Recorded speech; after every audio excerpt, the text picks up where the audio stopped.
past semester has been a time of growing, maturing, and learning a whole lot about our world and taking things into different perspectives. Things such as racism and gender expression. I thought that I knew all there was to know about these topics when really I had only known the super basic stuff and was quite ignorant to the other views around me. I think that my views were conceived throughout my childhood and growing up, which took place in a small town of majority of white people. We had no one that has come out as gay, lesbian, transgender, anything, nor have I really ever met anyone. The whole idea was very unusual and rather odd to me. I grew up thinking that you weren't normal if you were straight or if your gender didn't match your biological sex parts. I was pretty close-minded and didn't think about how they felt. I grew up with First Nations as a part of my class all the way from elementary school to high school graduation. Based on a couple of people's actions, their race was given the stereotype that they were the bad kids in school. I was usually pretty decent and learned that color shouldn't put a label on the person or whether or not they make a good friend. However, there was the odd time where my ignorance would show and I would make a racial or stereotypical remark. When I came into university, the entire atmosphere was so much more diverse in every single way. My racial remarks slowed because of all the diversity, and I wouldn't want to make a racial mark to that person of race because it just wasn't appropriate. Then came Education Core Studies 110 with Audrey. My first short story was what reminded me of my home. I talked about camping and I had a lot of fun writing it.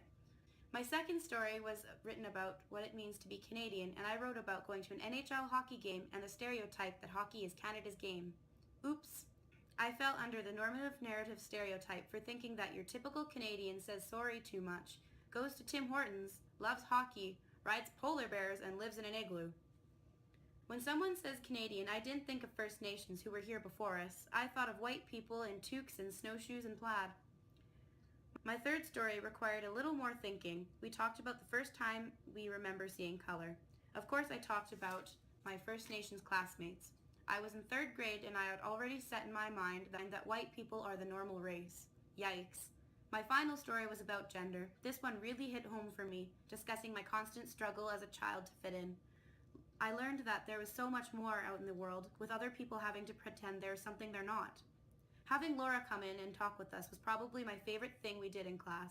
I never met a transgender person and I found it so fascinating to hear her story. At the beginning of the presentation, she began talking and the first thing I wondered was, oh, I wonder if she had the surgery. Throughout the presentation, I got to know her and I found out how awesome of a woman she is. By the end of the presentation, I thought, who actually cares what body parts she has? It doesn't make her any less of a person or more important, a woman. Just a bit of a side story here. So my mom watches Survivor. I was home Wednesday evening and my mom was watching this week's episode. If you don't already know how the show works, I'll give you the basics. 2 teams complete challenges, and the team that completes the challenge the quickest wins immunity, while the other team must take a vote on who they'd like to send home in order to eliminate people.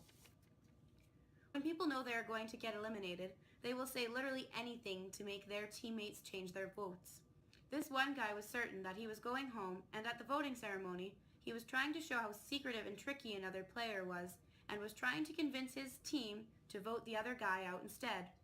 The two have been pretty good friends throughout the show so far, and apparently had shared very personal stories with one another.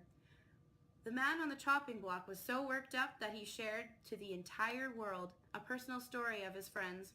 The man called upon his friend and said, "Why haven't you told anybody that you're transgender?" My jaw dropped. Not at the fact that his friend was transgender, but at the fact that the man thought he had the audacity to share such personal information about another. From our class, I knew how much people struggle fitting in and just want to be seen as normal to others. He didn't want to be known as the trans guy on Survivor. He wanted to be known as Zeke on Survivor. If I had watched this prior to ECS 110, the reason my jaw would have dropped would have been because Zeke was transgender, that he was different. Overall, this class has really opened my eyes to the different views around me outside of my hometown. I'm so thankful for the lessons I've learned throughout the course, and I will for sure try my best to use these lessons when I teach in my classroom in the future. Thank you.